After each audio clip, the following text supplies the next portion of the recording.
All right, everybody, I'd like to welcome you to the second of four webinars happening over this beautiful weekend.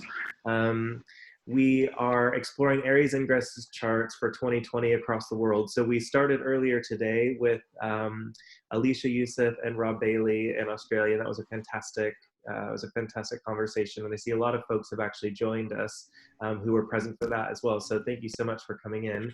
We've got a big group today here to listen to two expert astrologers give their point of view about the Aries Ingress chart for the UK for 2020. So we're going to welcome Wendy and Roy. Just so everybody knows, this is going to be recorded, and then we'll make that publicly available. But go ahead and turn it over to you guys. Thank you. Over to you, Wendy. Thanks, Wade. And I'm going to sort of do the first bit, but Roy's going to come in at any time. It's sort of a informal discussion, I guess. And so we're just going to sort of, yeah, I'm going to go first. He's going to come in, and then we're going to hand over to Roy to look at some different stuff than I am. So thanks for having us, Wade. So the Aries Ingress, and of course, this is the London channel, I guess, if you like, for Wade's Ingress seminars. And so here we have the Aries Ingress for this year on the 20th of March, set for London. And well, first of all, it's quite interesting to see how that incredible huge stellium in Capricorn that we've had through February, March, is angular for London. And of course, there's lots of conversations in the news at the moment about how London may be the biggest hit in Europe for the coronavirus. And so here we see that Jupiter-Pluto conjunction straddling the ascendant of set for London for the Ingress. And we're going to have a look at some other things as well. But it's quite interesting is that 27 degrees of Scorpio is the midheaven. And the reason for that is because the chart for the 31st of December 2019, which I have got and I can show, is Mars sits at 27 degrees of Scorpio. And that same degree is actually the midheaven for the China chart as well. And I know that Roy has that chart, and I won't be putting it up, but he may be. So this 27 degrees Scorpio is quite an interesting one, because the Mars in that 31st of December 2019 is when the World Health Organization was first notified about the coronavirus. And that was the day that it was announced that it was of international concern. And of course, Mars and Scorpio at 27 degrees sort of speaks of rats, bats, and snakes, really. And sort of is a good description of sort of the wet market that this is apparently originated from, where the virus originated from. Another important, I think what's quite interesting about this chart too, is that Sun Chiron, the Sun is building to Chiron. It's 5 degrees away. And what we're seeing is, and Chiron's interesting because it has a 50.7 year cycle. So if we sort of reverse back from now, 50.7 years, we end up at the 1968 Hong Kong flu. And if we take another 50.7 years back, we end up at the Spanish flu. So there is an interesting cycle with that too. Now, I know there's other things that feed into that 1918 Spanish flu, which wasn't really Spanish, but that's another story. But the Chiron, I think, is quite interesting because the Chiron, in terms of the mythology, which most of you will all be familiar with, of course, is the wounded healer. And of course, this particular, like we're talking 5 days later, the sun came to conjunct Chiron, and in between that, there was a new moon as well. And so what's, well, just after, I should say, sorry. So also what I think is interesting about the Chiron is that it is very symbolic of a poisoned arrow, which is what Chiron was poisoned with. And when we have, we've got a cycle here, a 1 lunar cycle of that new moon, where vaccination, where that same poisoned arrow is at the forefront of all of the news, whether it be a vaccination for the coronavirus, whether it be an antibody test, whether it be testing at all, whether it's been yesterday, the news was that they're now removing blood from people that have recovered from coronavirus and injecting that same blood into people with that are still suffering in critical condition with coronavirus. Um, so this is all very much about that needle and that arrow that is full of poisoned, but in the hope to heal. So I think that says a lot about that particular about the uh, ingress itself. Um, Now, also, I mean, I'm going to just go on to maps, but Roy, do you want to say anything about this particular chart, or do you want to? Yeah. Well, I think the the Mars Jupiter conjunction, which has actually occurred on the day of the vernal equinox, is, and particularly in Britain, of course, I'll mention this a bit more later. We had the announcements of the lockdown, much more profound lockdown around that time, and it's right, well, within a couple of degrees shy of the ascendant of the UK, or of the ascendant in the UK at the time of the vernal equinox. So that's really shows the violence and the expansive violence of the situation. And also the fact that the sun is in 0 degrees of Aries, obviously, but it's moving through the month as we've been going through it in a square to all those Capricorn planets, particularly coming up very strongly now, you know, and that has the virus epidemic, the numbers have been increasing. And of course, this is something that's happening all over the world, that this Aries Ingress is the most powerful Aries Ingress I've ever looked at a time when Capricorn is so intensely focused. So I think this explains the sensational nature of what's happening to the world at the moment. Yeah, absolutely. Thank you. And just to sort of follow from that as well, I have a student, and thank you to Andreas Anteras from Greece, who reminded us of the sort of symbology of that Mars, Jupiter, Pluto, Saturn, and he uh, compared it to the four horsemen of the apocalypse, which I think is Mm, quite interesting. Mars is the horse of war. The rider is the horse of war. It's a red horse with a sword in its hand, and Jupiter um, is a white horse, and the rider has a bow and arrow, and it's the horse of hope. And Saturn is the black horse, and that's the rider of oppression, and then the mm, transparent horses is the horse of death. And so mm, this feels apocalyptic to people. Of course it's mm, not, and we have apocalyptic times all within every generation really. But this feels what of that ilk really. mm, And it's fear, of course. It's this incredible amount of fear. mm, But Capricorn is real as well. It's very, very real. There's no mystery with it. But at the same time, we have Neptune and Pisces. And Neptune and Pisces is a very powerful position. It can be incredibly positive, but it's also about, the spread.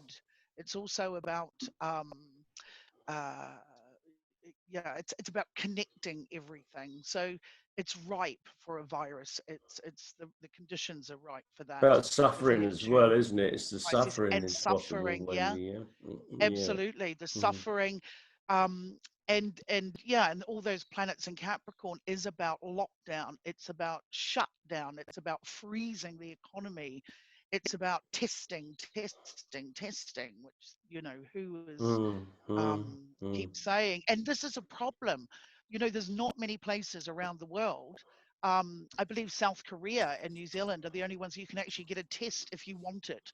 Um, there is no testing, which is going to come out later. It's going to be one of those things that come out later, but it is against the mm, wishes of the World Health Organization, and of course, that is about we don't have enough kits and all that sort of stuff. But really, it is interesting because it mm, doesn't give the full death rate. And I think if we actually had the proper testing, we would realize the death rate was a lot less a percentage that we're led to believe. mm, Initially, it was thought mm, between 1 to 3%, then it went up to 5%. But if you actually look at South Korea and places like New Zealand where testing is done, it sort of goes to 0.1 or even, you know, I think our expert here in Britain, Dr. Patrick, I can never remember his last name, believes that it could even be 1 in 20,000, which sort of indicates by the death rates, because Capricorn is about death, that perhaps most people have had it or have, you know, and have recovered from it. And this is what's going to come out perhaps later when we do have, or if we do get those vaccinations. But and I think what's also interesting is if you look at the Aries Ingress and you plot it on the map. Here, of course, London, as you can see from the Aries Ingress, you've got this angular Jupiter, Mars, Jupiter, Pluto, Saturn on the ascendant. And then, of course, you see that running straight through, you know, the London area if you're looking at it on solar maps. It also interesting sort of, you know, goes past some other European countries as well, and like Portugal and Spain and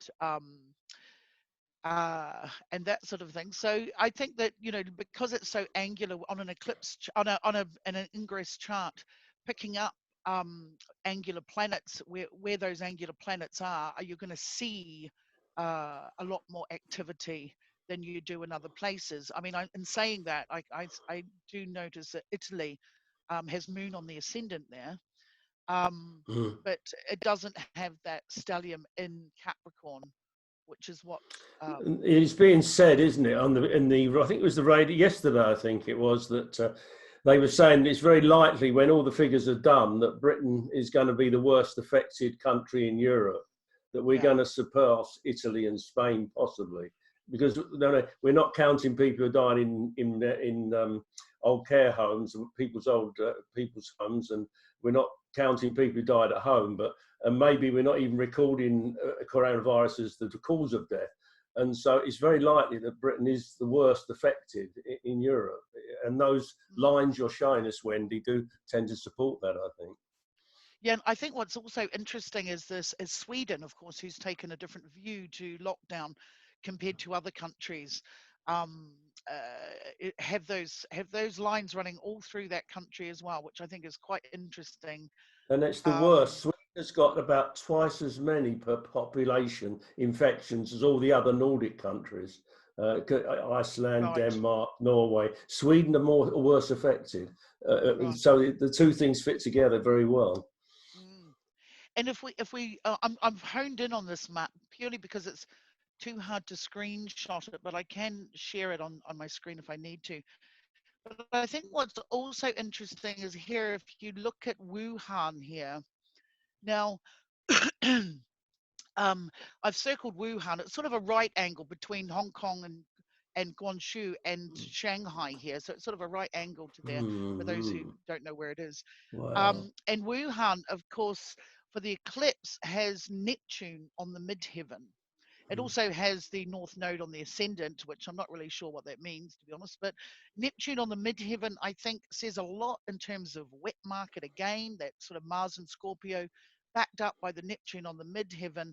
It also talks about spread, and as you say, Roy, about suffering, and yeah, circle right, and you know that intersection meets right there on that Wuhan, where it is, and I think that's interesting, and it's also important to note for people who Wuhan is actually almost on the opposite side of the world as New York. So where Neptune is on the midheaven for Wuhan, Neptune is going to be on the IC for New York, which is really another epicenter, of course, and you know, pulled into this for various reasons, of course. But still, that, you know, that same axis runs through runs through both cities. I think the North Node is very much about overreaching, isn't it? It's about the moving beyond the normal, moving to new territory, and therefore it can tend to expand wherever it touches, and Right, therefore the fact it's right, connecting with Neptune will lead why it's the marking point, you know, of where it all right. started. Yeah, yeah. Very interesting. Yeah. I'm going to go off a little bit, unless there's any questions, Wade, on the Aries Ingress. I'm going to just show another couple of charts, unless anyone wants to No comment. Or questions. There is a comment that the North Node on the ascendant, the Vedics say the North Node is the unknown, the jungle unexplored. So I think that kind of feeds into what Roy is saying. We do have that would fit very nicely, actually. yeah. I mean, yeah, of course, yeah, and of course, the Vedic assumptions about the North Node are more sort of negative, and they sort of often there's more positivity about the South Node. There tends to be a reversal in some Vedic opinions, I think. So that's quite interesting. That Wuha should have been that focus point. mm. Great. Go ahead and continue, Wendy. Okay, great. Thank you. So I know that some of you, apologies, some of you have heard some of this before, but I'm just going to sort of go through um, some things that just cannot be, we can't really sort of pretend they're not happening, and that is really with the conjunctions of Jupiter, Saturn, and Pluto this year, which have an incredibly, we can pretty much see that this Saturn-Pluto conjunction on the 12th of January is very, and then again to be met by Mars and Jupiter, Mercury, the Moon, all these Mm, things fed into mm. that, and at 22 degrees of Capricorn. And we have yet to have these three conjunctions: the Jupiter Pluto conjunction, one which we had last week, one which we're going to have in June, and then the last one on the 12th of November. And of course the 12th of November one is at the same degree of that Saturn Pluto, that we can so yeah, so that there is the same degree as that one. So really, until that November, I believe, when we have that Jupiter Pluto conjunct at the same degree as Saturn Pluto, will we not actually see the end of this? Now, it doesn't necessarily mean it's going to locate everywhere.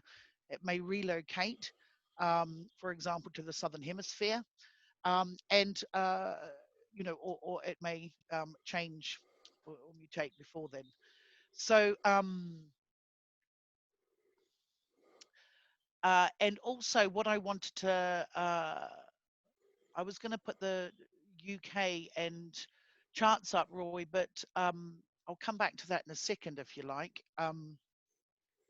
Yes, I I've just, got to run a slide on that as well, but see how you want to okay, do it. cool. Go Okay, on. sure. I just wanted to put Mm, up the Saturn-Pluto conjunction on the map again. This is very, this was on the 12th of January 2020, and Saturn and Pluto conjunct at 22 degrees of Capricorn. And here we have Saturn and Pluto on the MC, and of course they go straight through Washington and DC, the capital of the states, and New York City. Again, bringing in New York, and the Americas, because it picks up the capital as well. And of course, conversely, on the other side of the world here, if you look there, you've got that, if you go up that right angle between, sorry, no, that's not, yeah, Hong Kong and Shanghai. So where they meet is here. Yeah. You have the Saturn Pluto on the IC. So again, sort of just demonstrating that correlation between the two. London's pretty also drawn into here with that Saturn Pluto on the descendant. I think this is going to be an interesting one to watch in New Zealand. I mentioned before, with the shooting last year, with the mosque shooting in New Zealand, I thought that was the Saturn Pluto incident, particularly with the Prime Minister changing gun laws and everything, and becoming quite a inspirational leader compared to everywhere else in a lot of places in the world where there was protests going on and all that sort of thing. Um, Clearly not. But I think this is going to be an interesting one to watch, particularly in leadership. And it's also interesting to point out that on the 12th of January, of course, Saturn, Pluto, and Capricorn, 22 degrees, at that time, um, Donald Trump was being impeached right at that week. So of course he wasn't removed from office, but he was impeached, and this is important. And Saturn Pluto is an overthrow of the authority, so it's going to be interesting to see how that impeachment plays out. Even though you might think it's over, it may not be. Also in the same week, of course, you had Saturn Pluto in Capricorn. I mean, Pluto is about sex, and um, uh, we had Harvey Weinstein in the same week being trialed for abusing his authority, basically. So these are the sort of things that you know that become clear, of course. You know, in lots of things like natal astrology, it's often in hindsight, but it takes a lot of work to sort of imagine how that's going to play out.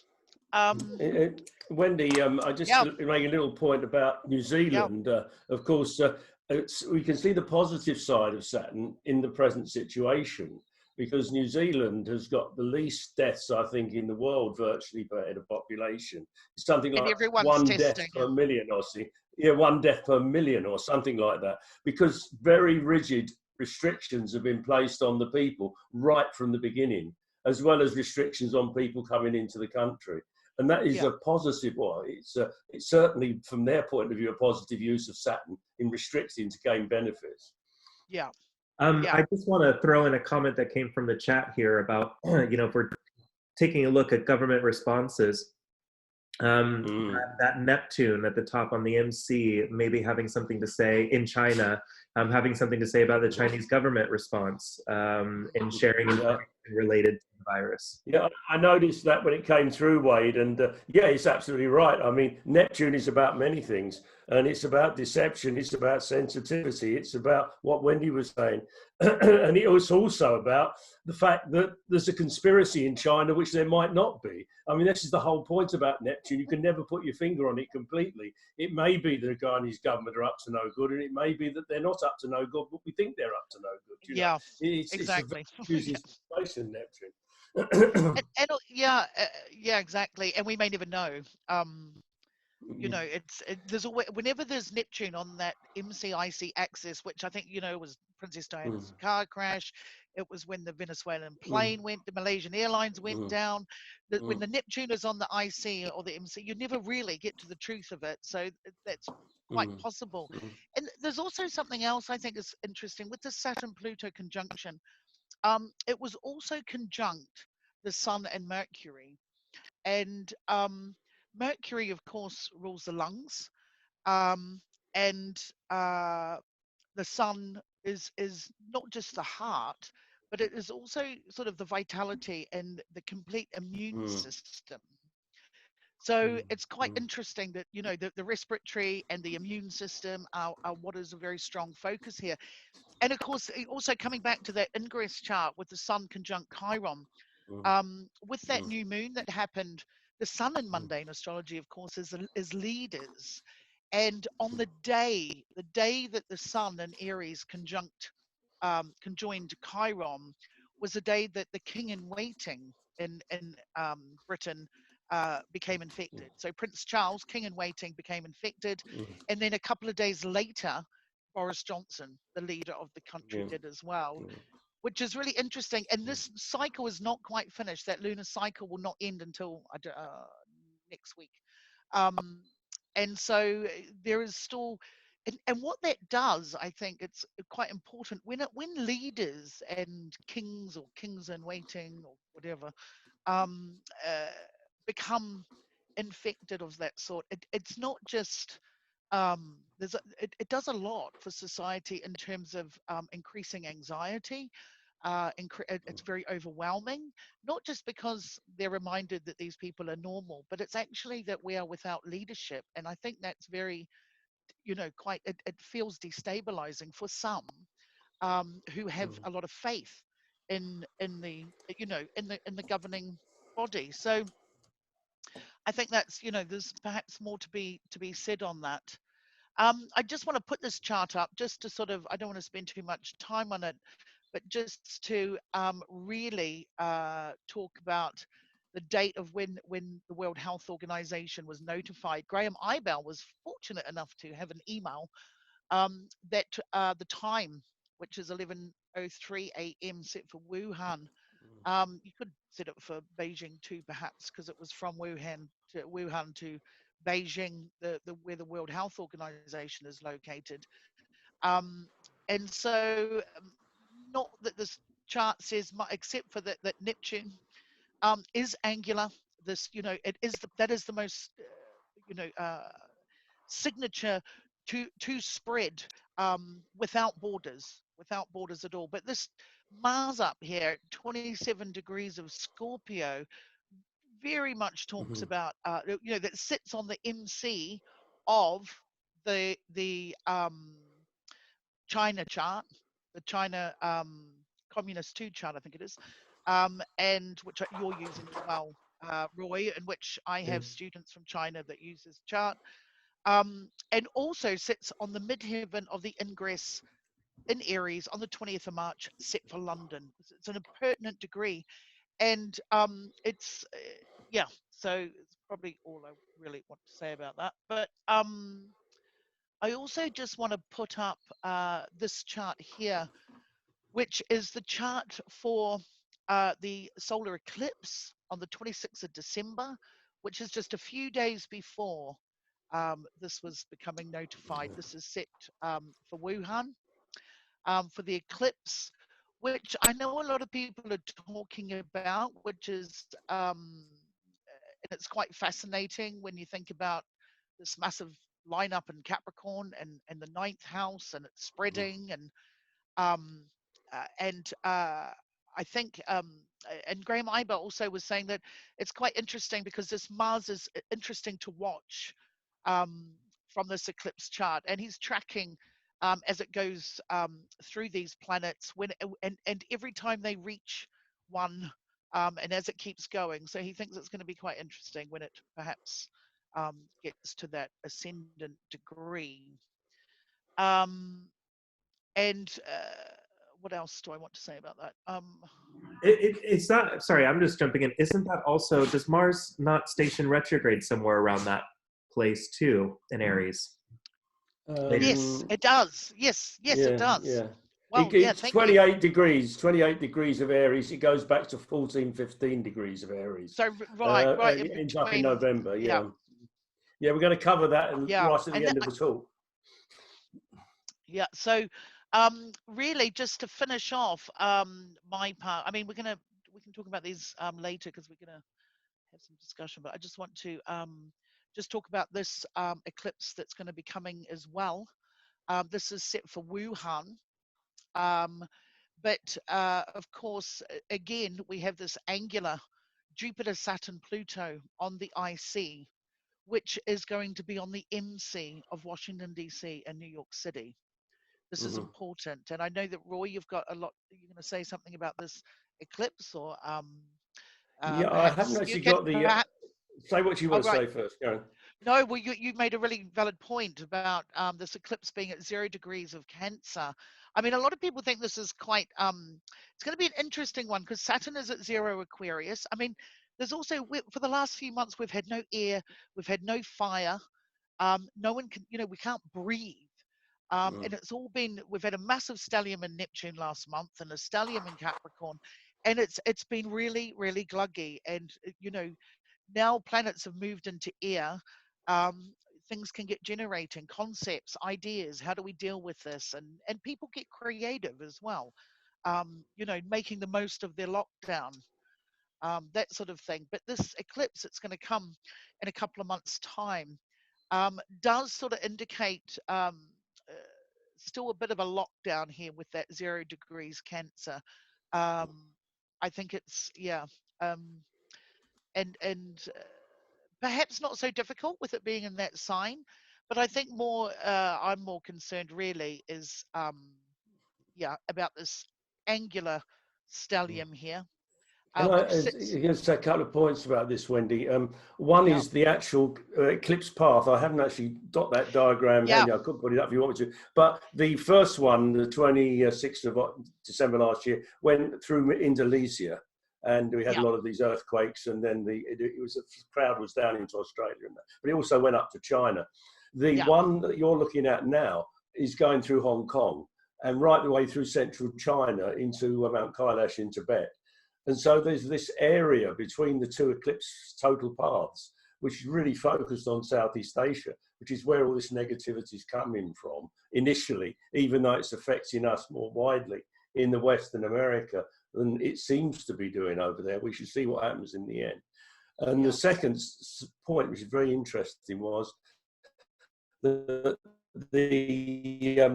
18-year cycle, Saturn cycle, goes back to 1982 and goes back to 2001 as well. In 2001, I think there was some sort of virus. There certainly was a major stock market collapse in 2000. But if you go back to 82, it's when AIDS started, and it was first recognized. So, you know, and it's partly the eclipse, it's other things as well. It's to do with the nodal cycle as well. But these are real patterns in astrology which are reflected in ordinary life in quite dramatic ways. Yeah. Shall I pass this over to you now, Roy? And because I know that you wanted to talk about that 0 degrees Cancer hitting chart let of me Prince. get myself. I'm ready to go. I just? Yep. Let me just see if I can fiddle a little bit with get my slideshow going. It's going now. Can I actually get the share screen indicator going? Here we go. Share screen. Here we go. Where is it now? What am I looking at? That's that one. Share. Hopefully you can all in a minute. Yep, your screen's you up. Can see, you can screens up, but have we looked? Yes. Oh no, wait a minute. It jumped ahead. Wait a minute. That's gone. Here we go. Okay, I'm in business. Great. Right. So now I think this is going to work. I'm just showing you the vernal index again. I mean, we really talked about this at some length. There's not much more to say except that obviously, as we'll see in a minute, when we look to England, it's incredibly focused on English chart. But it was that Mars-Jupiter on the ascendant, which I thought was particularly significant. Now, if we go to the relationship between that chart, and this is the chart for the coronation of William I in 1066, which seems crazy to go back that far, but this is still having quite an effect on the major challenges to Britain. Even to the fact the chart I'm going to show you next, which was the creation of the United Kingdom. This chart is the creation of England. There's another chart for the creation of Great Britain, which was England and Scotland, which we won't look at the moment. And there's a third chart for the creation of the United Kingdom, which was England, Scotland, Wales is a part of England, incidentally, and the whole of Ireland in 1801. Then it was separated later. I won't go too much into that. But this chart for 1066 has made a major structural change in Britain because this guy from France came over called William of Normandy and conquered the whole country and did an itinerary on everything that was worth anything, and then handed all out to his nobles. So this was a complete change in the way that the organisation of England was structured from then onwards. And therefore the chart, he was crowned at midday in Westminster Abbey.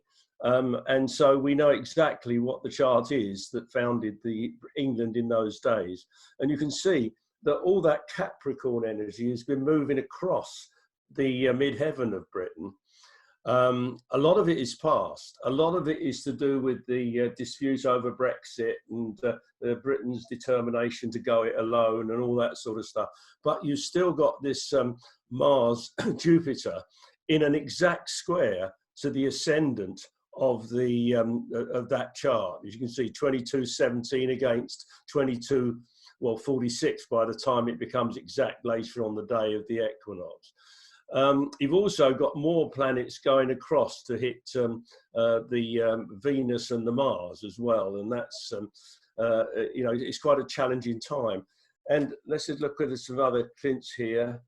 Yeah, and I've got the pictures in the wrong place. Let me just move the pictures out of the way. There we go. In recent years, yes, I've just talked about that. So it's a major structural change of breaking away. And there's a major shock from the vernal equinox as the ascendant was exactly squared. I've told you all that.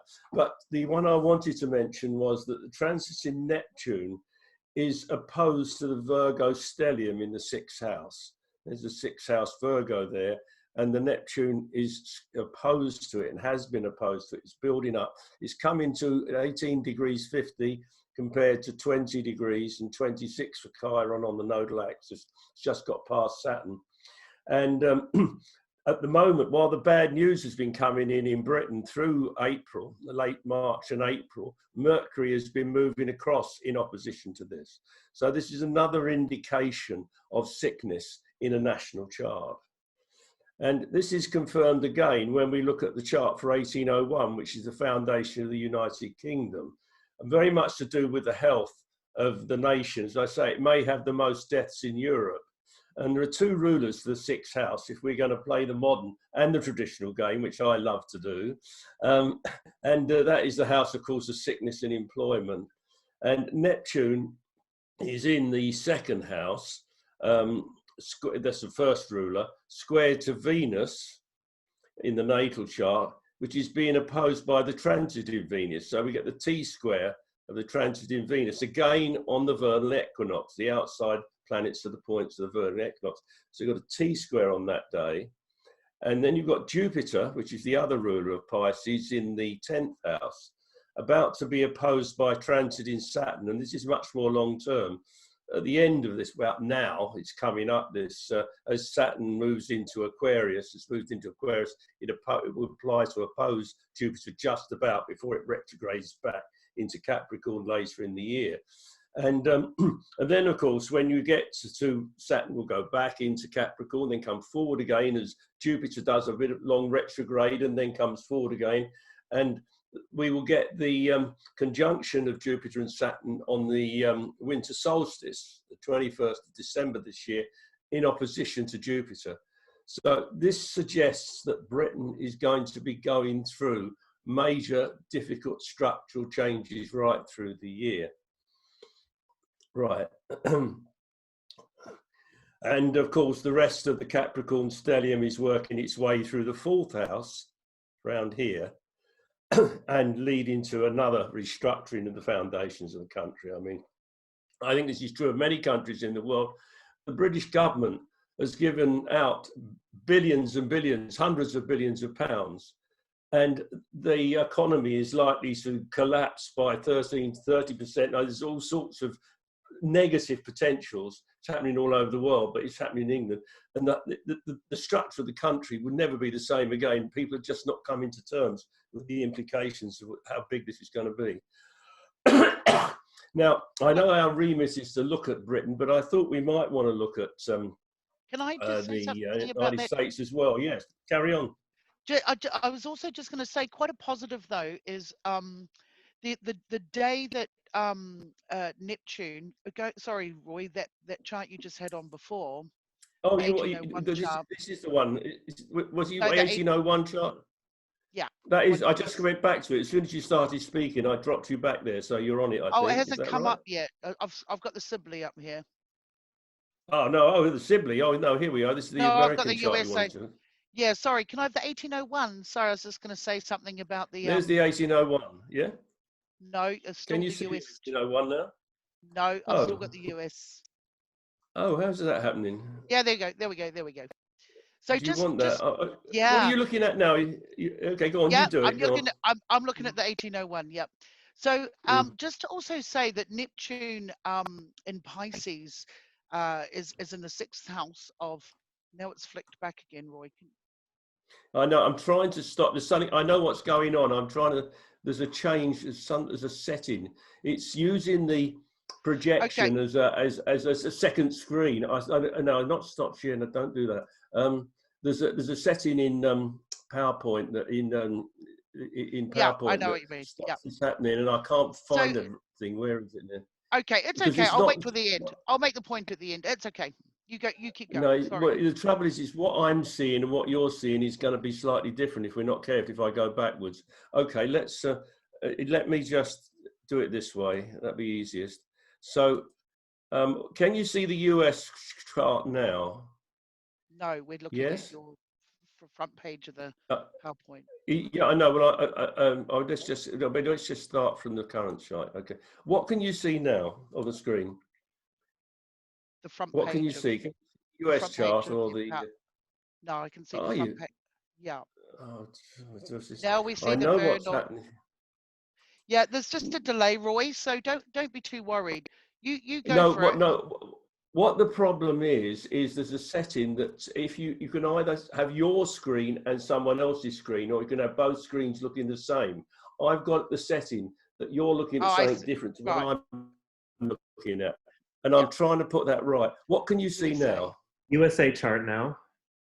Yeah. Oh God. Don't worry, Roy. What's You carry happening? on. I'll come back. I'll come back when we I finish know, on but I this. want to see We're the just chart. Yeah, let's see if I can do it here. Maybe Okay. stop sharing your screen for a moment, get it sorted the way you need to, and then reshare. That might help. No, let me just see. Just try this from the current chart. What can you see now? the UK chart, 1801. Okay. Now what can you see? The same. Now what? The same, Roy. Yeah, okay. Something funny has happened in the way that it's setting. Okay. I don't know if there is a marker. There's If you just keep going, It's all right. I've got it. I think I've got it. Use presenter view. Now, what can you see now? US chart. It's got stuck on the US chart. Okay, I am going to stop sharing and I will start again. I'll stop and start. Stop share. It's a pity because I've got some really information here. Now I'm going to try and share it again. Because it was all right before, wasn't it? It was just that when I went back to try and go back to the 1801 chart, we had the problem. Now, what can you, let's go here now. What can you see now? Still low. It's just coming up. It should say the vernal equinox in the UK. Still just coming up. Oh, what a shame. No worries, these things happen. So it's still, you haven't got a share Yeah, screen now yet, it's huh? up. Yeah, it is. It's up now. And Vernal equinox. does it say the Okay, vernal yeah. equinox in the UK? Yeah? Yeah. Okay, let's go through. Coronation, that's 1066 and comments on it. There's the 1801 chart, I hope. Is that right? Yes, it should be the 1801 now, Wendy. Can you see that? Yeah, it's a vernal equinox, Roy. It might be a little bit of a delay, Roy, because Yeah, there's a delay, I think. There it is. We see the 1066 now, and I bet in just a second it'll flip over. Because everything that you're seeing does show up. It just takes a little bit of time. Okay. There must be some delay in the system. Right. Let me. You're at 1801 now, Roy. So You're at 1801, yeah, Roy. Off you go. Okay, Wendy, off you go then. What do you want us to make a point, didn't you? Well, I was going to wait till the end, but now that you've got it up, okay. So I was just going to say that Neptune at 18 degrees of Pisces, of course, sits in the 6th house of the 1801 chart, where, of course, all that stellium for the Saturn-Pluto conjunction sits on the descendant. But what's interesting is when Neptune was at 18 degrees, it does make a grand trine to the radix Neptune and Scorpio in the 2nd house, and house of resources, if you like, and health, healing, along with the 6th house, and also to the moon and Cancer up in the 10th. And quite interesting, the day that week that was, well, it's still making that trine really. They when they announced asked for volunteers for the NHS, and their goal was 250,000, and they got double in one day. So I think that's quite a lovely positive of that, of that grand trine with the moon and Neptune as well. I think it's, there is something quite, in terms of connecting with the British people actually coming together and, doing what they have to do. That's all I was actually going to say. Great, good. We're there. Now let's see if we can now get to the USA chart. I've just put that up. Is that appeared yet? Not yet. but it will. Okay. Well, I'll start talking about it because I think a lot of people know it in any case. The Capricorn stellium that was going on at the moment is focused on the 8th house planets of the US chart, if you're using the Sibley chart, yeah? And the transits in Mars and Jupiter, let's get out of the way, transits in Mars-Jupiter conjunction on the vernal equinox is opposed to the natal Mercury. So this suggests that there will be a lot of conflicts as far as communication is concerned, which we're seeing in America. There is in Britain, there is a kind of common purpose, except for grumbles about not supplying enough protection for people and maybe not recording the tests properly. There isn't this conflict of how we should proceed so violently being expressed as has happened in the USA. And I think this is partly because that Mars-Jupiter is opposed to the Mercury. It's one of the factors that's exactly causing it. And the Jupiter as well, yeah. Yeah. Now, this is the most important point I can make here, that Jupiter is going to retrograde back and forward across Pluto until November. It's moving towards it at the moment, but it goes into retrograde and it comes back. This to me suggests a very much a stirring of trauma and transformation. I am quite worried about the future of America, particularly because there isn't a consistent, unified force of protection for the people. There's a fragmentation of authority. And of course, America's coming up to a Pluto return. Now, it doesn't have to be terrible, but it well could be.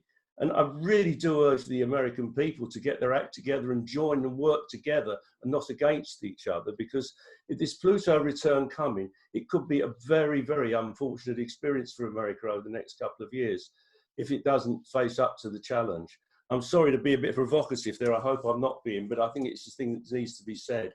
I don't know if anybody wants to comment on that other than that, and I'll just make the statement and leave people to think about it and talk about it. Do you think that Jupiter, Roy, might be sort of the injection into the markets that Trump's trying to do as well? It's going to sort of be, well, yeah, fruit, it's like trying to, pump the economy. Then it goes back. Then it goes but forward. will it have the Sorry, go on. I was just going to say, do you think that might be an indicator of the markets, or particularly the Dow Jones? Because it will certainly be an indicator of what you're saying, but whether it's going to be for the good or the bad, I don't know. With Pluto coming up to conjunct its natal position, and bear in mind, this is the first Pluto return of the nation. I mean, Britain's had, 2-3 Pluto returns since 1066. And we've been through quite a lot of stuff, And our 1801 chart is a Pluto return of 1066. Yeah. So, one would expect a considerable upheaval in the country. And I've been looking at this, seeing the way the markets are going, seeing the way that the political relationships, particularly the fragmentation that's developed in the country, much more extreme since the election of Obama, actually, and then with the election of Donald Trump as well. And seeing that also with the rise of China, the threat that there is, this does play to America's dominant role in the world. So this whole crisis of coronavirus is really very challenging. I mean, America has more deaths than anywhere else in the world at the moment. It's not more deaths per head of population, but it is more deaths in actual number. And it really is important that America doesn't fall into this trap of falling apart in doing so. However, I'm making the point, and it's just, if I was advising the leaders of a country like this is the warning I will give. I wouldn't say that it's going to happen, but you have to be very together and ordered to go through a transformation in your relationships, to have a more kind and positive relationship with each other, if you want this to be a good outcome and not a very bad outcome. Hey, Roy. Right, I'm going on to, yeah? I don't know if you mind if I just throw a thought out there. Yeah, please do. I was hoping somebody would. Well, one of the things, I'll just turn my video on while I am speaking. One of the things that I've been kind of paying attention to is obviously what we know is with COVID, there's a mortality rate that we expect with COVID. And I think it's great what Wendy brought up earlier about, we need to explore exactly what that mortality rate is. That was news to me, Wendy. I didn't know that information that you'd shared. Mm-hmm. But let's start with the number of 3%. You know, right now, something that's really fascinating about COVID, and you can see the relationship to this because the signature is Saturn and Pluto in Capricorn. What's really fascinating about COVID is it seems to come for the very elderly. So not really so much people in middle years, not nearly as pronounced in people in younger years either. So what we recognize is we have a mortality rate of roughly 3% and using average life expectancy of around 77 to 80. What we're finding is that the average life that's lost due to COVID is about 3 to 4 years. Now, there is research that also suggests, not suggests, it evidences that economic insecurity, joblessness, carry a mortality rate as well. And those things don't impact just the older echelons of society. It is much more widespread. So instead of talking about, you know, a very small cohort of people who got infected, it got serious, and now we're talking about 3% of, you know, that small group. It's what is the percentage rate of people who are getting impacted across a population of 325 million in the US. So, you know, the issue is that we are seeing hundreds of thousands continue to every day enroll for unemployment. We are, I don't remember what the percentage is, but it's shocking. It's in the double digits now, the percentage of unemployment at this stage. It's starting to get to potentially rival the Great Depression. And what I think we're beginning to realize is if the economy continues to slip and we continue to close manufacturing jobs, continue to close shops and stores, and lower wage workers who don't have the means to care for themselves anyway, don't have the healthcare that they need. Because in the US, healthcare, of course, is tied to your job. When you've got that kind of model, the time horizon is different. COVID is much more acute and the deaths are much faster. But when you've got an economic uncertainty kind of issue, joblessness, you're looking at somewhere between 2 to 5 years, you start to see those deaths come in and they start raking in. So we've just had somebody say 22 million right now unemployed in the US, which is, you know, a massive. So the point is, you know, I think part of this Pluto return is going to be the shockwaves of the economic choices that are made right now and the deaths that come in the 2 to 5 years that follow. And it's very likely that we're going to have a very different way of understanding and computing these maths, because the economic uncertainty, you know, this doesn't anymore just cut off 3 or 4 years of life. We're now looking at decades of life lost as a result of you know, these economic hardships. So we're not only getting to a point where the deaths from economic difficulty are getting to be about on par with the deaths of COVID, but they were never on par in terms of length of life lost. You know, it's much worse when the economy starts to. So it's a weird thing to recognize that we're having to choose a path. We have to say yes to death. Either way. Well, also we have to I think there's a sort of a reluctance to accept the fact that things are never going to be the same again, but there's still going to be other things, and it's going to be, you know, we are really resilient as human beings and we can adapt. But you know, trying to, like, for example, pump up a single economy just is never ever going to work. It's never going to be the same. Well, it was And people, attempted. I don't know if you knew about this, but it was attempted like a couple of weeks ago. Hundreds of billions were pumped into the stock market to bolster, and it was gone in 20 minutes. It's never going to be the same. And I think the acceptance of that, and you know, we're about to enter a completely different sort of era anyway, which Roy and I'll talk about at the end. But this is there is no going back from this. And what I think people need to realize is things just weren't working. They weren't. You know, in terms of functioning in society, it was a dysfunctioning society, and things need to be not just, you know, it's not about reset. I mean, I know we reboot, reset, and all that, but it's like Pluto just destroys it. It takes no casualties and no prisoners. It's got, you know, and as much as there's going to be suffering, and I think with Neptune and Pisces as well, that it reflects that. Um, the other ways of that people are going to suffer, but I think the more people can sort of understand and accept what's then anxiety will decrease. You know, Capricorn is all about anxiety, but it's also about calm and being responsible, and we're seeing that as well. And you know, that's the other side, because People just need to help each other, I think. That's the other side of Neptune and Pisces. Can I be provocative for a moment? Sorry. Yeah, no, I'm going to be provocative. I was saving this for a bit towards the end, but in the view of this conversation, if you think of what was wrong or what was going wrong with the world before this brew, I mean, I think most astrologers knew, and if we had a talk on financial astrology, I would show you why this was inevitable from a financial point of view, even though I don't think everybody saw it as going to be a virus that created it. But what was wrong with the world was we were incredibly overheated, we were over-consuming, we weren't paying attention to the ecological problems, the planetary problems. We weren't.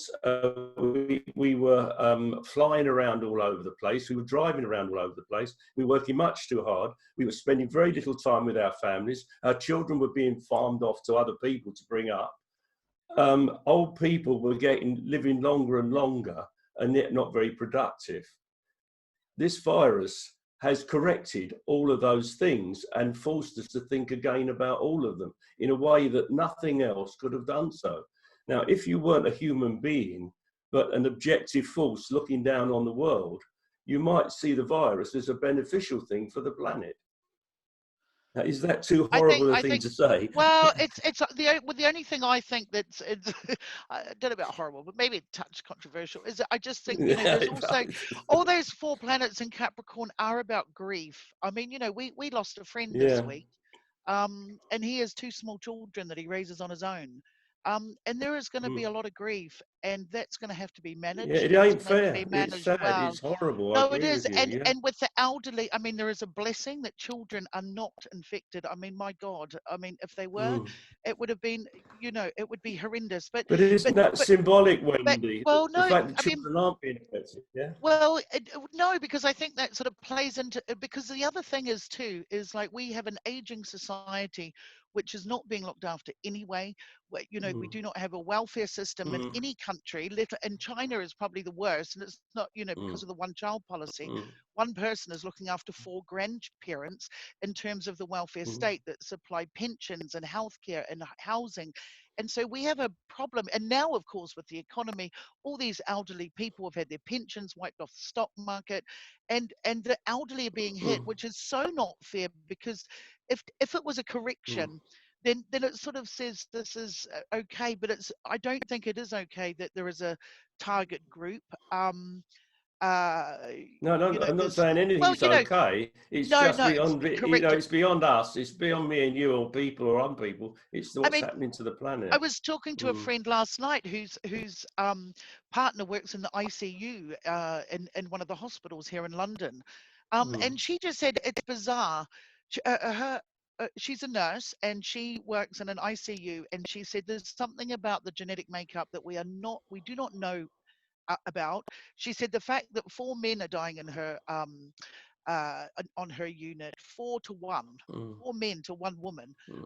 So again, that's not, it's and she just said anyone that's potentially overweight, even with no underlying medical conditions, are not coming back out. So this is terrible. I mean, it's a terrible thing, and I wouldn't want wish grief on any, but there's a world going to be in mourning after this, and that's very symbolic of those planets in Capricorn and Neptune and Pisces. It's the worst. It's a terrible thing for people to feel, and it's going to take a lot, I think, of time to recover from this on an emotional level, psychologically, so I understand anxiety. Sorry. Okay. Can I just go on? Yeah, I'll take that. This is really stuff for the end, really, but we got into it here, which is good. I don't know how much time you want to spend on China. It's pretty obvious that the Capricorn energy has been squaring the Libran stellium in the 8th house of the country's chart. In many ways, Saturn's on the ascendant already, but it's got Jupiter and Pluto to come on the ascendant too. So obviously it's having a very powerful effect on China. But with Jupiter coming on the ascendant, I mean, in Aquarius, I would feel, whether you like it or not, that the future is in China's hands at the moment, and the West will have to get its act together if it's going to not see China taking over America as the predominant economy. Now, we could get into a very long conversation about that, but I don't know if you want to do much more than that at the moment. Is it gathering momentum to become the largest world economy? Is a question that will be asked increasingly, I think, over the next couple of years, and the chart seems to suggest that. Okay, now I wanted to put this in perspective. I don't know how the screen, what's on the screen at the moment? You should be China having chart. some writing in. Yeah, oh, you haven't quite got the next thing, because a lot of people have seen this already. yeah. Who've heard my talks. I've been talking about this for ages, which is the how frequent is it that we have Jupiter, Saturn, and Pluto in Capricorn and Uranus in Taurus. Now, a lot of you will know about the new moon in Capricorn, and it hasn't happened since, I think, for 500 years, and all sorts of things like that. But this is even more sensational in that we haven't had the Jupiter, Saturn, and Pluto in Capricorn while Uranus is in Taurus since 3838 BCE.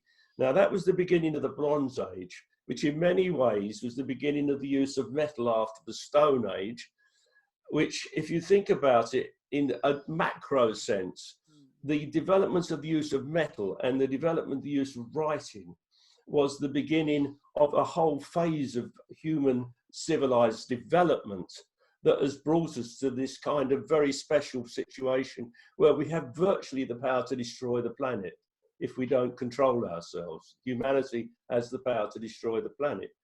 And along comes this new massive development, which is the electronic world, which started in embryonic form in the 18th century, but has accelerated massively, of course, in the latter part of the 20th century to where we are today and where we're going in the future.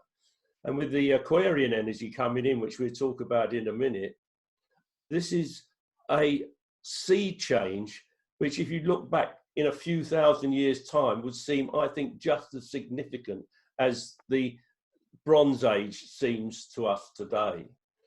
And this is why the whole question of the way the economy is organized, the idea of capitalism or recovering or bouncing back, you know, the world is so much in debt, debt becomes meaningless. You know, trillions and trillions of dollars are owed. And the GDP, I think the GDP of the world is about 70 trillion, and what we owe is about 300 trillion. And that was before all this started. It's just got completely out of control as far as conventional economics is concerned. So a complete new system of economics is imminent, and that will be a part of a complete new way of doing technology and relating to each other. So this coronavirus is a trigger point that is pushing us to a new, this is my thesis, pushing us to this beginning of this new phase in human civilization's development.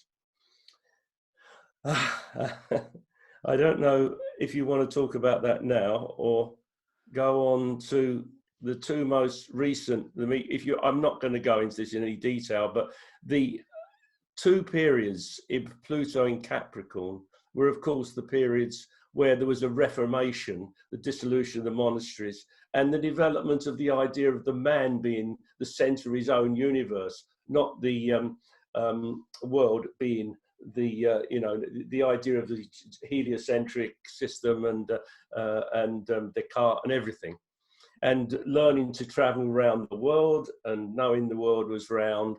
And out of that came the development of capitalism from the 17th century through into the 18th century, and the mapping of the world and colonialism and the present world that we got today.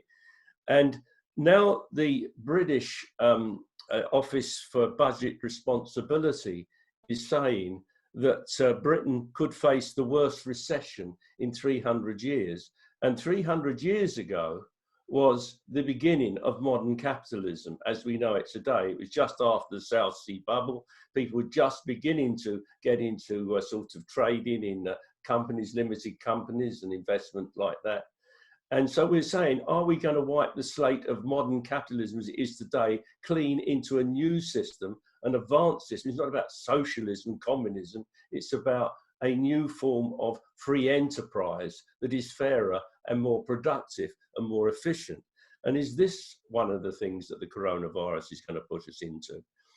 And lastly, before we have general discussion, maybe, it might be helpful to look at Andre Babu's predictions. The cyclic index, those of you who don't know what it is a, you take the angular separation, either increasing or decreasing between all the outer pairs of outer planets, add them up and convert them into a graph. And you can do a graph for every century. In the time we got here, I'm just showing you the one for the 21st century. And you have to take my word for it. If you look at the 20th century, the 19th century, the 18th century, you'll find the graph is not as extreme as this situation that we're in at the moment, where the bottom of the graph just before 2020, about 18, 19, and right the way up to 2026, 25, 26. This sweep from bottom to top is more extreme than any of these other graphs for several hundred years. And it's the largest cyclic shift from 17 to 25. And Andre Babu, in the great mundane astrologer, in 2011, wrote a piece called A Passus sur les Pandemies. I know what my French is like. And we just got this translated by Kate Johnson, who translated Andre's two other books, The Value of Astrology and Planetary Cycles. And I think we ought to read this together, because this is an example of astrology at its very best. This was written in 2011.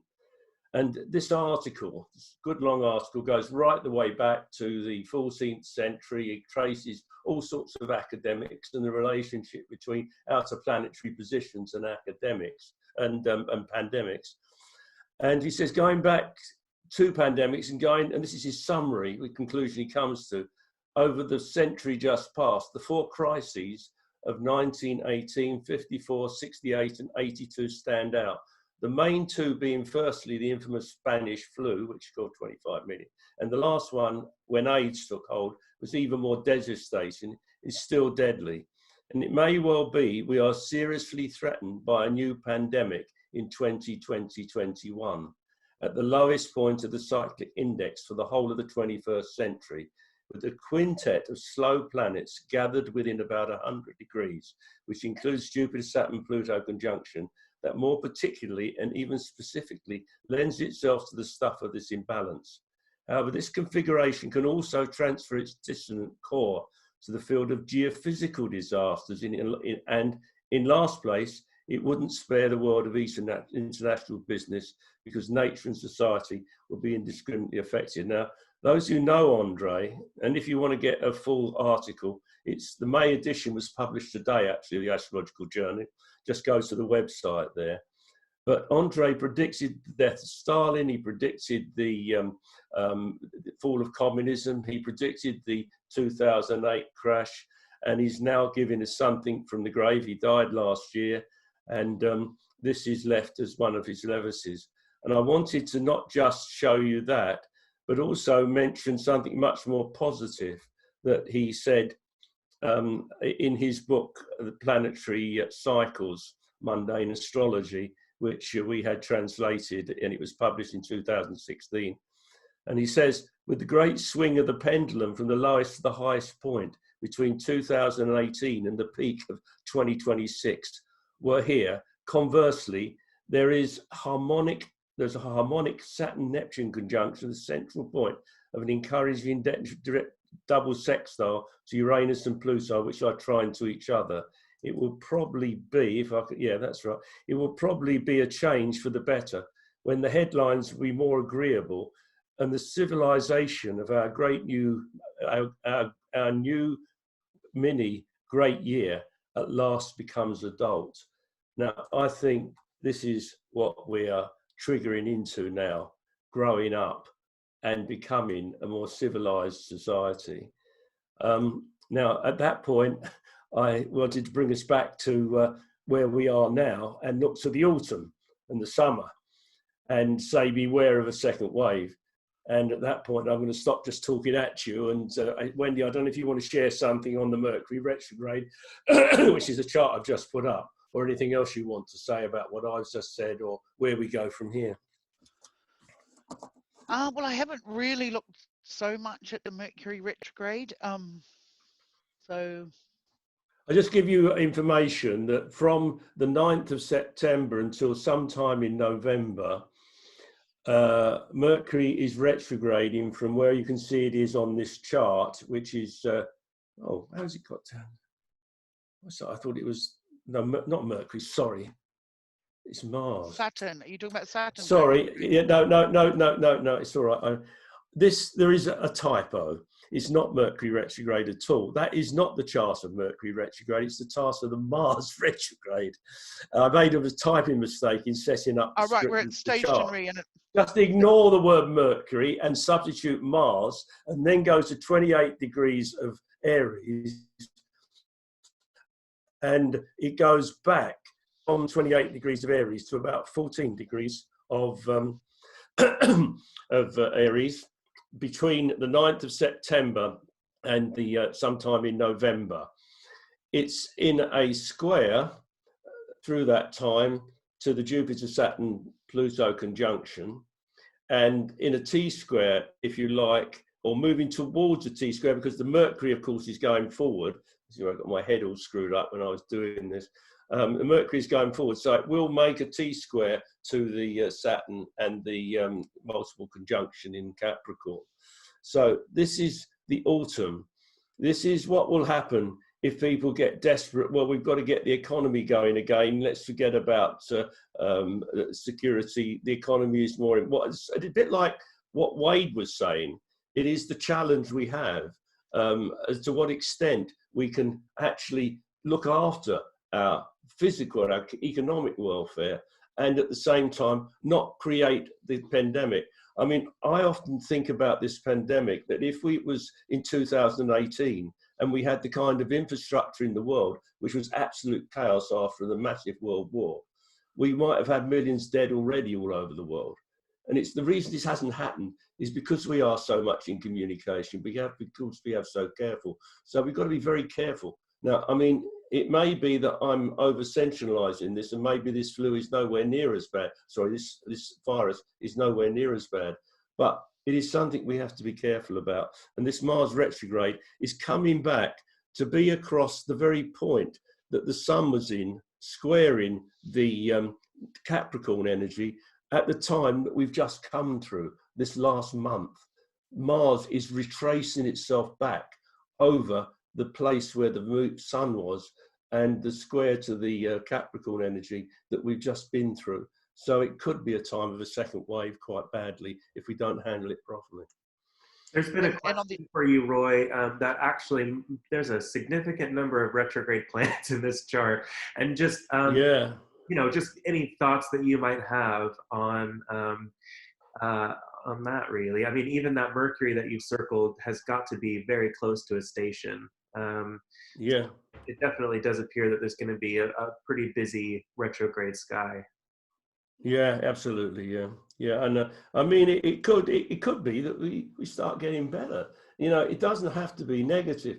I mean, I always think we should study the leaders, the people who just make decisions, should study astrology to try and make the best use of the energy, whatever bad it is, however good it is, and then we could have a much better life. You know, the fact that it's going to be a massive retrograde, if we're skillful, this could be the time of recovery into the winter, with the Saturn Jupiter conjunction moving us into the Aquarian period with a much more sensible approach towards things, where young people, and this is where I think the young people are going to become important, the generation of the just before and just after the millennium are going to lead the world into a better future, I think. And I think this coronavirus is clearing the way for it. And it's Do you want to look at that chart now? Oops, gone too far. Can I also just say as well, you know, the millennial generations that have 1, 2, or 3 planets in Capricorn, particularly those born between 1988 and 1993, that have Saturn, Uranus, and Neptune in Capricorn, you know, all these planets are being triggered for them. So, you know, this is they're also that generation, I think, that Wade is talking about as well, although everyone's Mm. hit. But the target group is seen as the elderly, but also I think the millennial generations are suffering Absolutely. incredible anxiety with those planets Well, they're hitting. Yeah. years to their career that they'll never get back. They will be. It's not just, say we're out of normal operation for a year. It's not just a year that they're set back, because now we also have a significant chunk of the more mature workforce needing employment again, and that's who you're going to choose Sure. first. It's because you got to be able to move quickly with less money. Quite You quite know, self-fulfilling though with the Capricorn. I mean, Capricorn is, it is don't want to say a late starter, but it takes time. it It does. takes more time than anybody else. It But I is, think the beauty here is you're never going to be able to bullshit these people. They understand what difficulty looks like and what broken promises look like in a way that no other generation that's alive right now will be able to absolutely, Mm. quite. absolutely. Mm. And I think And that, we need to Mm. be careful that divide, because Capricorn is also the punishing sign. Saturn is punishing, and we can always, we, before all this happened, that Saturn Pluto was quite evident in the protests around the world, particularly with Mm. the divide between very extreme Mm. right and very extreme left politics. You could see that Mm. everywhere, and now I really Mm. hope that this Capricorn, um, these planets that are triggering the millennials is not gonna, that it's not going to create a divide. I mean, particularly between age groups, different demographics and stuff Mm. like that. I think Mm. we need to be careful Mm.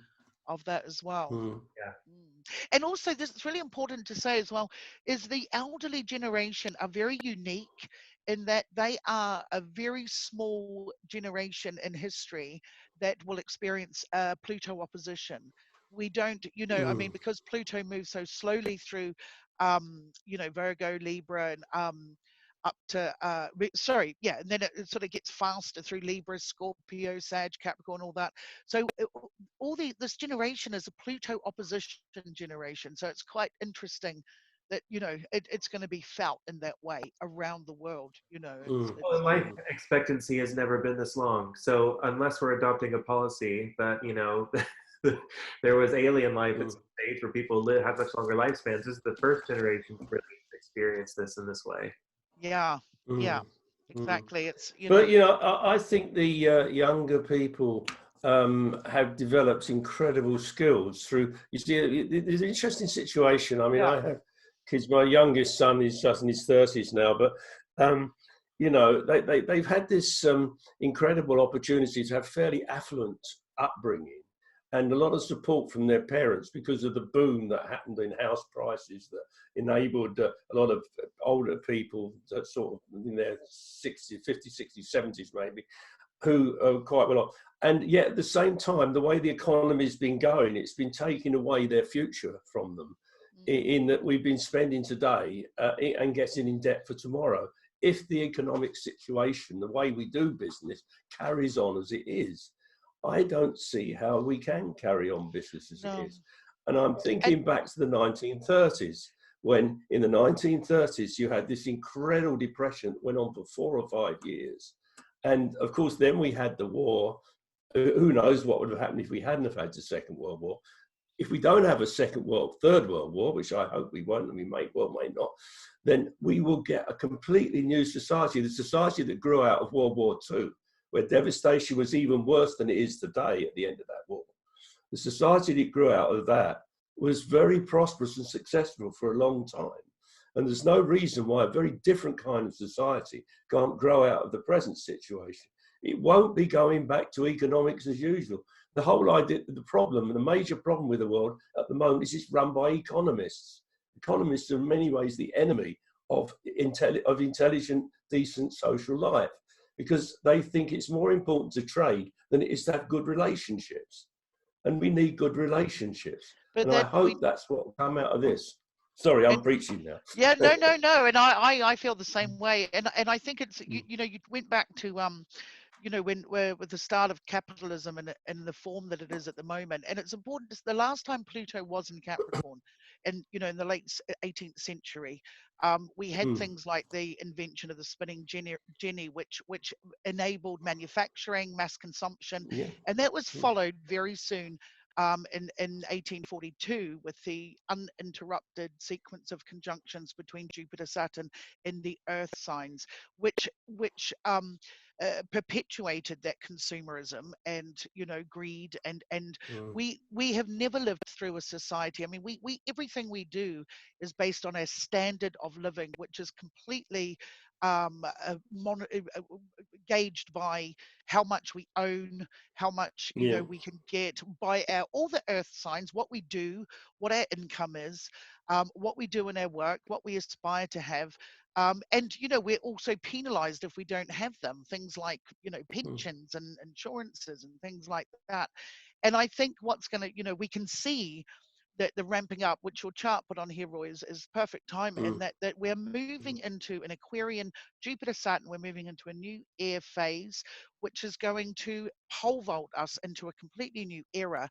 And what is different between this one and, well, the last time it happened was 800 years ago, when we first went into air, and it was 600 years ago when we last came out of it. But what this is going to do is pole vault us. But air is fast. And I think the recovery, when I say recovery, I mean the complete restructuring of our society economically and politically and everything, is going to be quite fast. We have not been in air, and we didn't have technology the way we have it then. We didn't have the mind, we're quite different society than 800 years ago. And I think the recovery could be very, very rapid, but it's also going to be very, very radical. And not, I don't even think we can imagine how radical that transformation is going to be. I mean, I just so impressed by the generation, the younger generation, like even my own children who are a bit old, a bit older than the millennial, but the younger, they're so efficient, so proficient. If you look at the way a mobile phone works, the subtlety of the movement of the finger that can produce about 4 or 5 different outcomes. Whereas I'm still used to 1 click, 2 click, 3 click in the way I run a computer. I'm just getting over it. This is a symbolic representation of the mentality and the mind.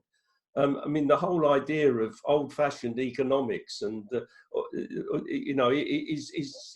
going to be shortcuts. There's going to be other ways of doing things. There's going to be ways of getting around it. We've got to step back and let the young people bring an intelligent and more new wave of attitude and understanding into the situation.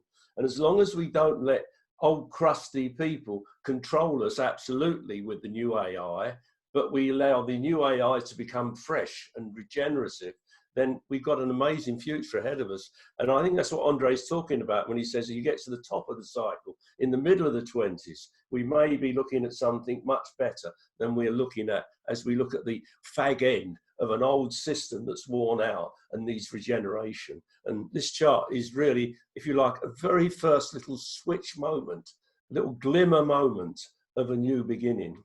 But it could go terribly wrong. It went terribly wrong at the turn of the century. With all that Aquarian mutual reception energy in the first years of the 21st century. We thought it was going to go great, but it didn't. It was just prostituted into a further attempt to perpetuate an outdated system, economic system. We mustn't let that happen again. We mustn't let that happen again. Totally. One of the things Aquarius that you got to remember is that Aquarius can be quite dogmatic. And I think what we have to look out for in the beginning of this phase is for loud voices who talk about change if they're packaging something shiny, but it's the same old shit. Absolutely. Absolutely. Yeah. It's got to be radical. It's got to be really radical. I think it has to be. And even if there's some comments here about the capacity for the elite, and there is that, particularly with people at the helm at the moment, but this is it has to change. And someone's mentioned younger generations. This is going to this is triggering the younger generation, and they as much as they're suffering, they will be stronger for it. And they're an interesting generations, and it is going to be radical. And like you say, and because it's going into air, it's going to be more about people. It's we're coming out of Earth, and Earth is dense, materialistic. It's indulgent, and it's going into air, which is about people. And transparency of information. There are technologies being developed now to ensure that transactions happening between two individuals are for public record. I mean, that level of transparency is truly life changing. So that would change. That's the Capricorn, I think. That's the Saturn Pluto big brother in Capricorn. That's the big brother. Yeah, that's sort of and that's these two cycles battling with each other as well. But like, you know, at the moment we're building up to this. We're feeling it now. We can see the skies are blue, the rivers are clean. You know, Exactly. animals are free. And spring And is absolutely perfect in England. I have to tell you that we've had 4 or 5 days of weeks of beautiful weather. Then the rain came, and the rain came yesterday, and it came quite hard, and it's completely watered the garden. And now the sun's come out again. Spring is bursting out all over. It's absolutely perfect. If it wasn't for the fact we're all danger of being ill, you know. But this is the other side of this coronavirus, of course.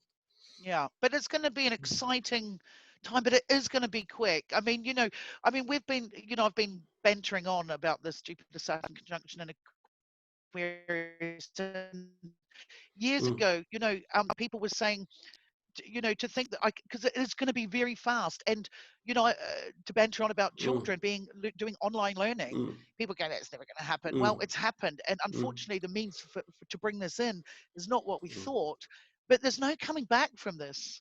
Children, you know, I know that children are going to be having the option to learn. People can live anywhere they want. Commuting is going to be different. You know, and the freedom. And Wade, can I just, one thing I often quote you from something you said when we had a discussion of a while back about things like you were talking about offering staff endless annual leave. And you and I had this, and I was like, how are you going to get that to work? And you talked about, and it's really, really stuck with me that, you know, when people have the freedom to do what they, you know, to have the freedom and the independence, then actually productivity increases, commitment to the job increases. But endless annual leave, and of course people like me, my generation, and Roy's, and those who are you know, I mean, we're used to an allocated space for annual leave. Yeah. And this is just really strange, but actually it works. Research all over shows very simple things. If you give people an unlimited leave policy, you know, when you don't, like when it's there and you know it's always going to be there, you take it when you need it, you take it when you want it. And the studies show that people actually feel the need to take it less and have a better relationship to time off because it feels like it's theirs and not their employers. There's also remarkable studies that show that the 40-hour work week is completely a productivity killer. If you reduce down to somewhere between, we're only really productive about 4 hours a day, and the rest of it we're, you know, dragging things out to look productive for 8 hours. If you reduce the workday down to 6 hours, you end up with a 25% increase on output. Isn't that wild? Yeah. You know, and also people, the industrial revolution in the late 1700s did bring about the 8-hour working day, the 40-hour week, which means we ate when we did, we slept when we did.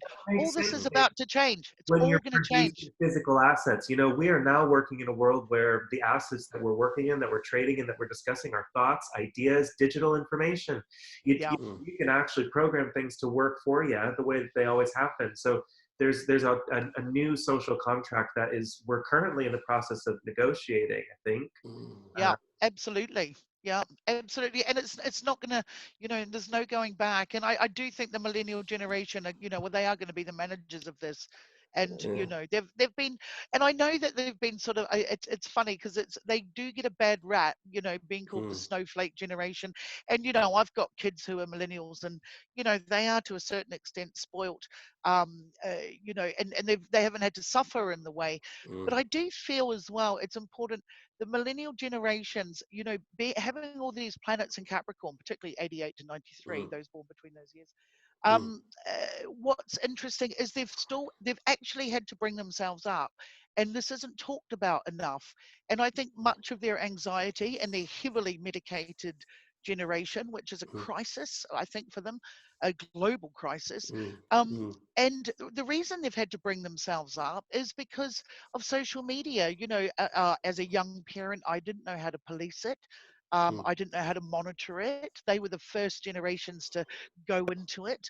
And they've had to create their own regulation. Being Capricorn, they, you know, they've had to create their own regulation, their own monitoring, their own policing of things. So as much as they've been spoiled materialistically, perhaps, and over affectionately, you know, we're called the helicopter parents, and I get that. They've also had to struggle and bring themselves up, and that's had consequences, absolute consequences. That's a very good point you're making, Wendy, because of course the generation where the parents had so much more control over their children, they had the control to limit their children and to limit them and force them into a series of attitudes that wouldn't really suit it necessarily, but they had no control to answer it. There's this series on television called Belgravia, where this woman's trying to force her daughter to marry the wrong man. You know, it's just a classic extreme example of it. But it was round about the 50s, 60s, that sort of time, that the old attitude of the authority of the old, stopping what the young could do, was blown apart in the 60s. And of course, the trouble with that was it created such an anarchy of behaviour in that generation that blew it apart, that their children have become what you just described, Wendy. And that means that those children are now free to create new authority, an authority within their meaning. But it's an authority that's going to be based on so much wisdom and learning that they've got available that we never had in our childhood. And it's quite exciting to see what will happen. And they'll create their own, you know, Capricorn's about social mobility as well. So they'll create new ladders, new infrastructures, new ladders. And going forward is going to be so much different. It's going to be on there. I don't think we can even imagine how that's going to be.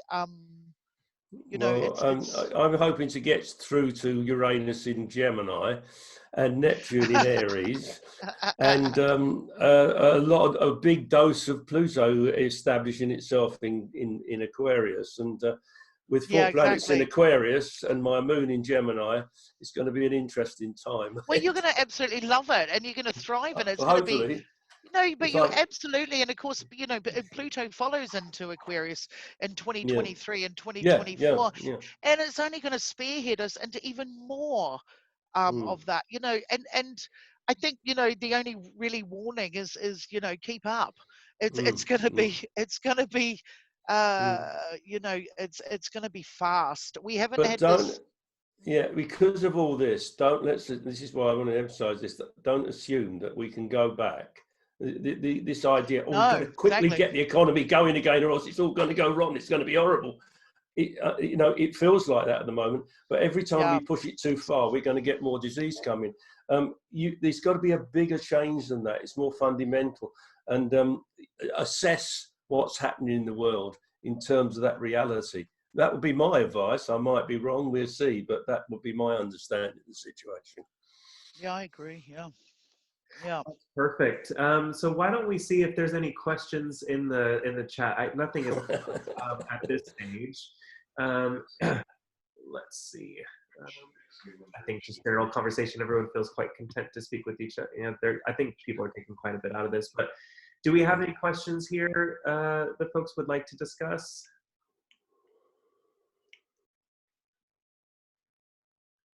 Oh, Anna's put something about millennial vegans saving the planet. Can I just throw 2p in here really?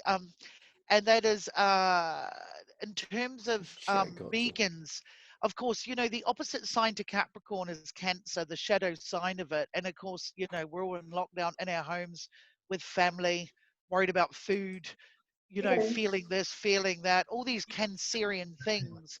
But I think that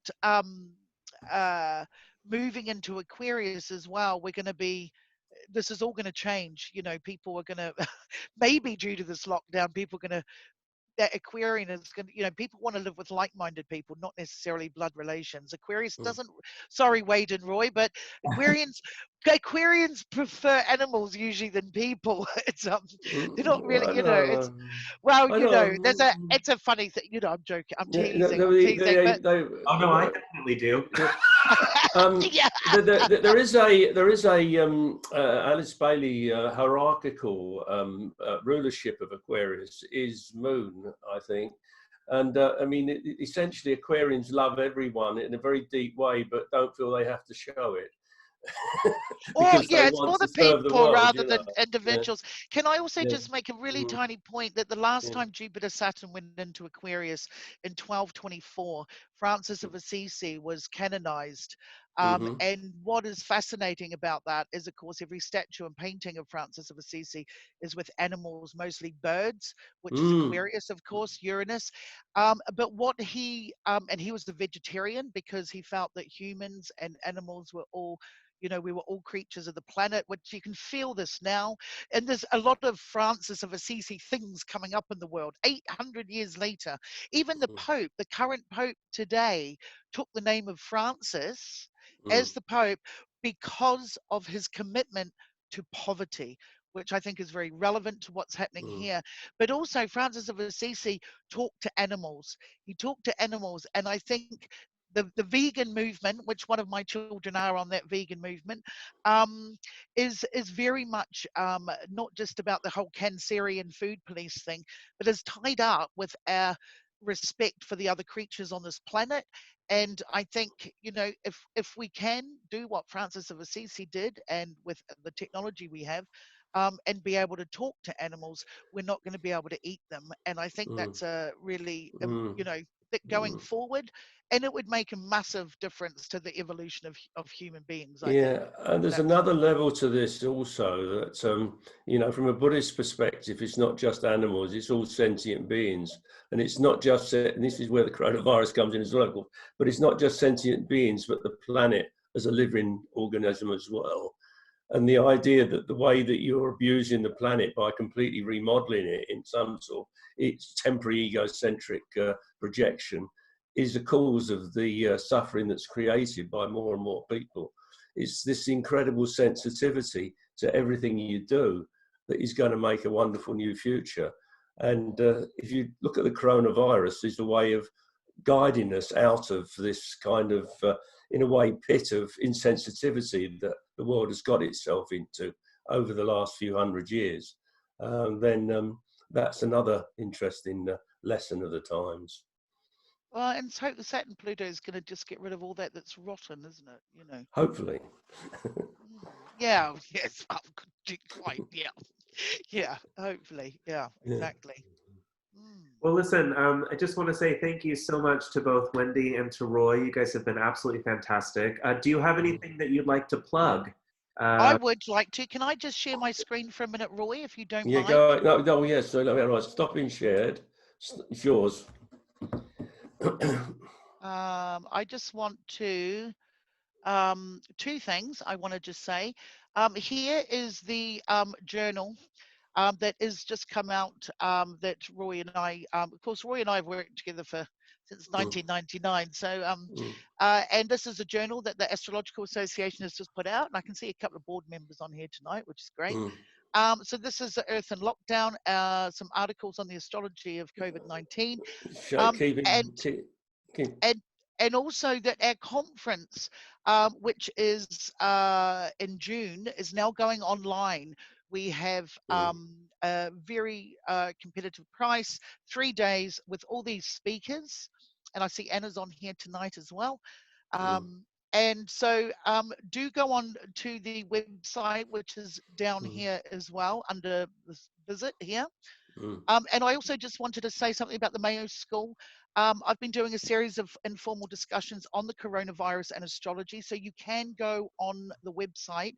It's free, and you just go on to webinars.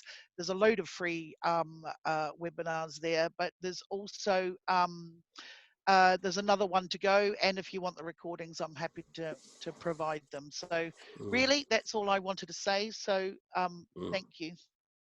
Yeah. And thanks, Roy. That was fun. Yeah, it was, wasn't it? I think we got most of it across. Yeah. Thanks for And having thanks us, to Ray. everybody for staying so long, Yeah. you know, and staying with us. It's really wonderful to see the understanding that astrologers have of the present situation. Yeah, Exactly. Thanks, Wade. Where's he gone? I think he's gone. He's there He's talking. accidentally. I've muted myself. Anyway, I was Yeah. saying thank you to everybody. We'll put this up on YouTube here pretty soon, but just want to say thanks again to our fantastic presenters, Wendy and Roy. I'm sure we all can agree that we learned a lot today, a lot to take away. So thanks, everybody. Hi, Sharp. Bye. Thanks, Wade. Bye, guys. Bye.